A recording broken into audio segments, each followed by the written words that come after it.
తిరుమలను స్వచ్ఛతలో ముందుంచే దిశగా ప్రతి ఒక్కరూ పనిచేయాలని టీటీడీ అదనపు ఈవో వెంకయ్య చౌదరి పిలుపునిచ్చారు. ఈ సందర్భంగా ఆయన స్వచ్ఛాంధ్ర మిషన్లో భాగంగా శనివారం తిరుమల బాలాజీనగర్లో నిర్వాసితులతో కలిసి చెత్తను తొలగించారు. స్వచ్ఛాంధ్రప్రదేశ్లో భాగంగా స్వచ్ఛ తిరుమల కార్యక్రమాన్ని నిర్వహించడం జరిగింది. ఇందులో భాగంగా మనకి తిరుమలలో బాలాజీ నగర్లో ఉండే వాసులందరినీ కూడా పిలిపించడం జరిగింది. ఎండాకాలంలో తీసుకోవాల్సిన జాగ్రత్తలను తెలియజేస్తూ, అలానే చాలా మంది ఇక్కడ చాలా రకాలైన వ్యాపారాలు కూడా చేస్తూ ఉంటారు. ఇక్కడ తిరుమలలో వాళ్ళందరూ కూడా లైసెన్స్ హోల్డర్స్ ఉంటారు చాలా మంది. వాళ్ళందరూ కూడా వీళ్ళతో పాటు అక్కడికి వచ్చే భక్తుల గురించి కొన్ని రకాలైన కార్యక్రమాలు చేపట్టవలసిందిగా టీటీడీతో కలిపి అన్ని రిక్వెస్ట్ చేయడం జరిగింది.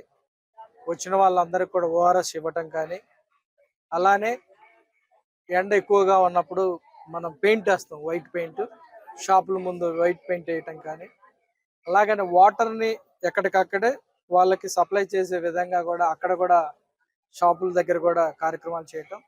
అలానే రెగ్యులర్గా మేము చేసే భాగంలో ఈ వేస్ట్ మేనేజ్మెంట్ ఎలా చేయాలి, అలానే వాళ్ళందరూ కూడా చాలా భాగస్వాములు ఇక్కడ క్లీనింగ్ కార్యక్రమాలు. మనం చాలా లార్జ్ స్కేల్లో ఇక్కడ క్లీనింగ్ కార్యక్రమాలు చేపడుతూ ఉంటాం. మీ అందరికి కూడా తెలుసు, తిరుమలలో ఎప్పుడు కూడా 24 hours కూడా రకరకాల బ్యాచ్లతోటి ఎప్పుడు కూడా క్లీనింగ్ కార్యక్రమాలు చేపడుతూ ఉంటాం. దీనికి ప్రధానంగా మనకి తిరుమల అంటేనే స్వచ్ఛతకి మారు పేరు. అందరిని మరింతగా స్వచ్ఛతను ముందుకు తీసుకెళ్లాలంటే పౌరుల్ని భాగస్వామ్యం చేయాలి. దానిలో భాగంగా ఈరోజు మొత్తం కూడా తిరుమలలో ఉండే బాలాజీ కాలనీలో వాళ్ళందరూ కూడా భాగస్వామ్యం చేస్తూ, అదేవిధంగా ఆబ్జెక్టివ్స్, స్వచ్ఛ ఆంధ్రప్రదేశ్ ఆబ్జెక్టివ్ స్వచ్ఛ తిరుమల వైపుగా ఎలా తీసుకెళ్ళాలి అనేది డిస్కస్ చేయడం జరిగింది. వాళ్ళందరూ కూడా చాలా ఇన్స్పైర్ అయ్యారు, చాలా ఇంట్రెస్ట్ చూపించారు.